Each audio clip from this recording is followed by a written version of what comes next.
第9章地球編年史。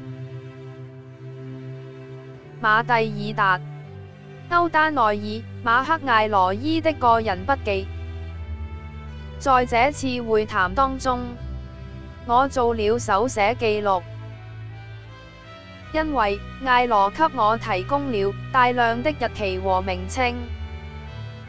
如果不將它寫下來，我不可能全都記住。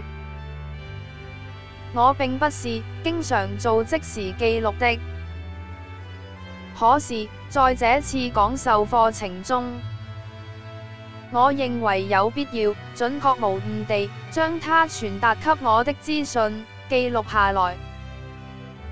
然而，我發現做筆記會大大增加了我專注接收艾羅資訊的難度。我不是因為要做筆記而分心，以致跟不上他的思路，所以我不得不曾經要多次請求他再次重複。艾羅繼續與小行星帶上太空站的通訊官進行交流。這大量的資訊是他從哪裡接收來的？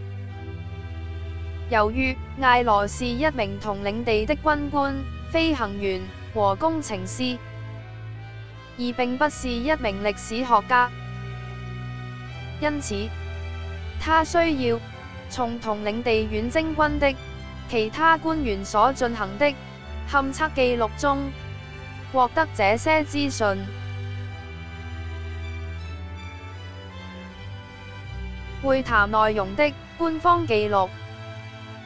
頂級機密。美國空軍官方記錄。羅斯威爾空軍基地第509轟炸大隊。主題：外星人訪談。1947 7月27日。第一段會談。地球的真實歷史是非常古怪的，它實在是太荒謬了，以致對地球上任何企圖研究它的人來說，都會是難以置信的。無數至關重要的資料都已經遺失了，大量不合乎邏輯的文物和遺跡的匯聚，和雜亂無章的神話。地球自身反覆無常的特性，周期性的覆蓋、淹沒、混雜而粉碎了的物質證據。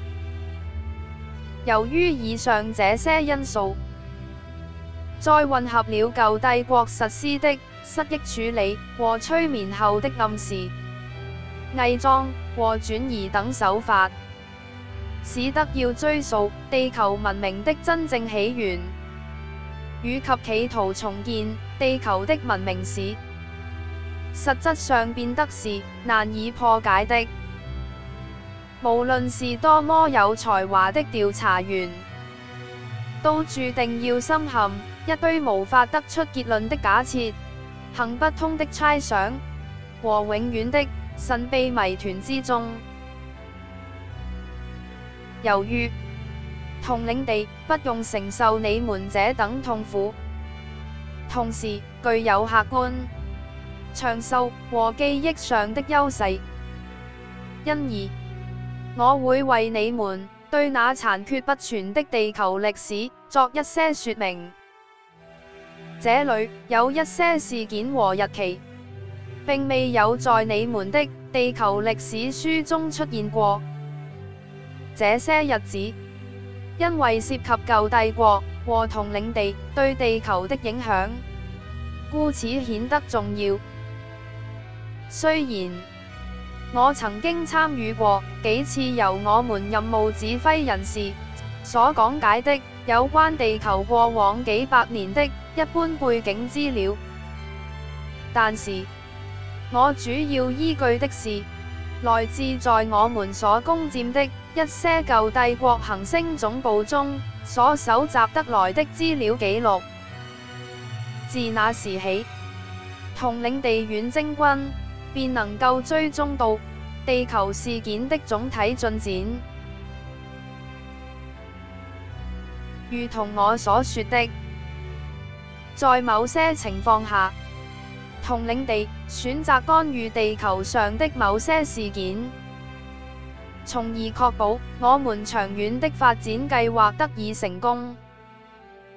雖然統領地對地球本身，或對於這個行星上的現在成為者，並沒有多大興趣，但是這樣做會有利於確保地球上的資源不會被摧毀或者被糟蹋。為了這個原因，某些統領地人員不時被派遣到地球來進行偵查和資料搜集。然而，以下所提及的日期和事件，是由統領地所累積的數據資料中推斷出來。至少，這些資料也是我通過太空站的通訊中心所得來的。